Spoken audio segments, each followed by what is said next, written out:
All right, good afternoon. Welcome back here to Trader Minute. Great to have you aboard. A couple different things in the market here today. We have a lot of stocks breaking below their 7-day moving averages for the first time in a while. So things like, Caterpillar have had a nice run, getting that initial breakdown below the 7 happening here today. We have Apple with a reversal today, or a downside reversal, where gapped up, traded on higher, came up to 202, and then reversed on back here to 200. Some interesting data out today about the number of shares traded versus the number of options traded on Apple, and it's very option centric here today when it comes to Apple. But we're also seeing a little bit of change in the overall market. We've seen morning drops, right? And most of the time, yep, they've been popped back, and the market just kind of bleeds higher the rest of the day. It tried to make that break, and has subsequently fallen and broken into a new low, and is sitting here below the low from yesterday, as well as where the market was. Same level where it was on the jobs report. So for those that are bearish, right? Question comes is, is this the chance, right? Is this that opportunity, right? And look, let's face it. There's always trade setups. There's always risk reward setups, and there's never just, this is the one moment to go, right? It's always about risk reward exposure, waiting in and waiting out. So for me to look and say, hey, this is the moment to go. No, it rarely is, right? But there are some changes here today that, may inspire a bear to jump in a little bit, and may also give bulls a chance to say, hey, you know what? This is where I can, really start to up some exposure. And let's go look at it. If we just look at the MarketVibe, it's still reading neutral. It has remained neutral. We have not seen the MarketVibe move on up. We have seen the bullish percent index, controlled here by the bulls. But, if we look at just the number of stocks trading above a 7-day moving average, right, this has kind of fallen on back into bearish territory. I mean, we have a market that's almost near an all-time high, and only 42% of the S&P 500 is even above its 7-day moving average. That's an incredible number. It's just an incredible number. And so we continue to see this divergence with the internals, where, they're just not matching, the move on the market, right? And if you look at the number of stocks above a 20, it's still a very healthy number, still a very bullish number here overall. But MarketVibe reading a 4 here today, and is one where still a neutral reading, but bulls have control of the majority of the metrics, and it does say, hey, path of least resistance is higher, but not a new bull signal when it comes to the indicator. So we're seeing that from kind of an overall market vibe. No change, right? Where we are seeing changes with some of the probabilities and some of the risk scenarios, right? We saw a little jump here in the market, right here, just about 12 o'clock Eastern, and it came up to 28.91. Now, this is where the market came down to on the U.S. President Trump tweet about $11 billion in tariffs, for the EU. And, we came up and retested that period. If you're bearish and you want a good risk-reward scenario where, if you're right, it's going to work out really well. And if you're wrong, it's a small loss. 28.91 is that level. 28.91, just short the market. Short the S&P. S&P puts, boom, off of 28.91 and go. Right? That's my camp. That's where I'll be. Right? Before the close here today. Not going to put anything major in it. Just what? I want some skin in that game. And I've made these types of plays, on and off throughout the weeks. And most of them haven't worked. Most of them end up getting bumped right on out. Right? And very well could happen again this time. But the risk reward is really good. It's not a probability thing. It's not saying, oh, well, the market has to go down. It's saying, hey, there's a line in the sand. There's a kind of a short-term marker that can be used to set up a decent risk reward. Now, is the probability better than it's been? Yeah, it is. In the short run, it's better than it's been, with the number of stocks breaking below the 7-day moving average. And so if you want to go after one of those, right, you take a look at, these stocks breaking below the 7 here today, for example, a Caterpillar, right? And you look and you go, hey, you know what?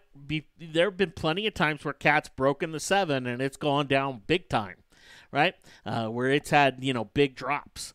And you want to take advantage of that, you can go after it. Is it as good a risk-reward scenario as just the market? It isn't. It just isn't. Is it a higher probability scenario? It is, right? It definitely is with this kind of fresh break of the 7. And so, in terms of some bearish types of setups, you have kind of both of these scenarios. You have a lot of these 7-day moving average breaks that are higher probability scenarios, but not necessarily great risk reward.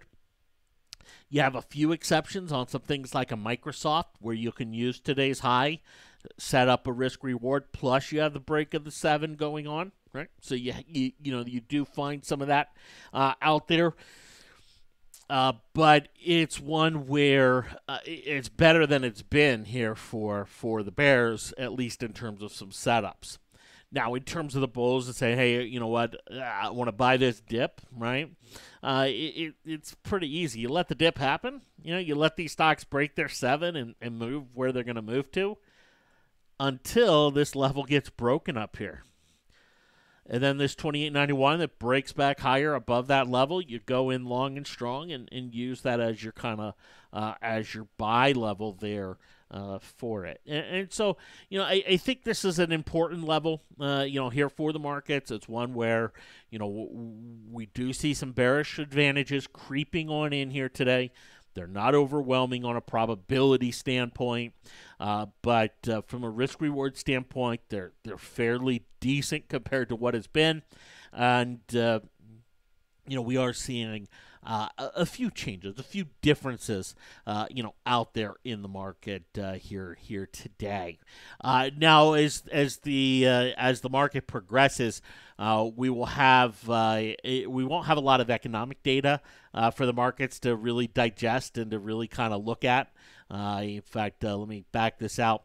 But you will see tonight we will have some PMI composite data out of Europe. Okay, great.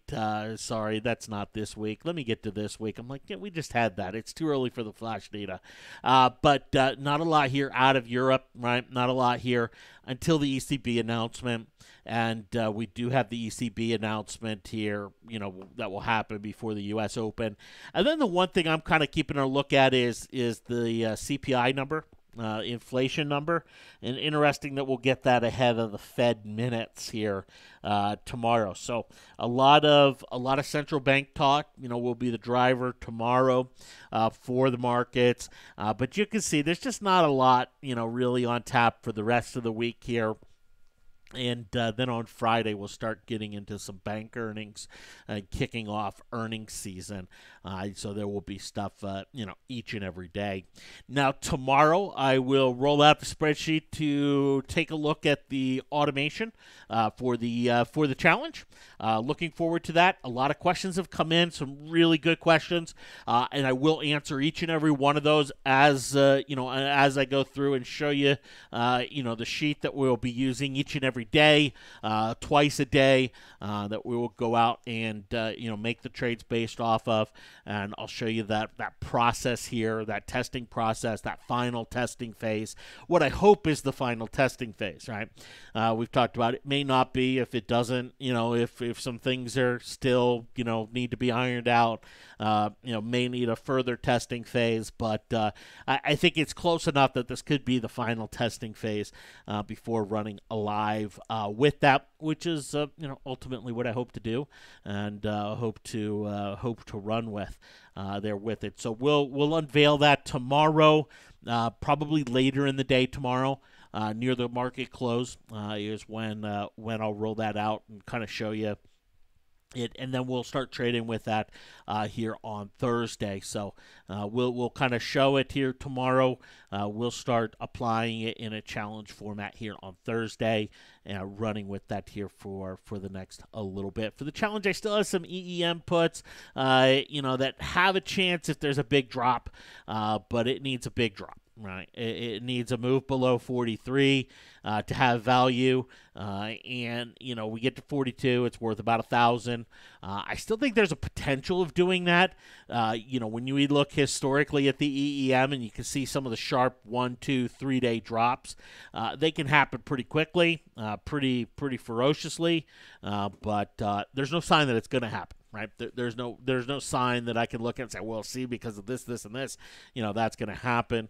But it would be nice if it happens, put us back in the game for this challenge, and be able to run. All right. So just wanted to kind of show that here in terms of the risk reward, in terms of some of those kind of setups, and talk about some of the rest of the week here as we progress. Earlier today, did an earnings preview. That is posted. Feel free to check that out, and we will talk to you tomorrow. Take care.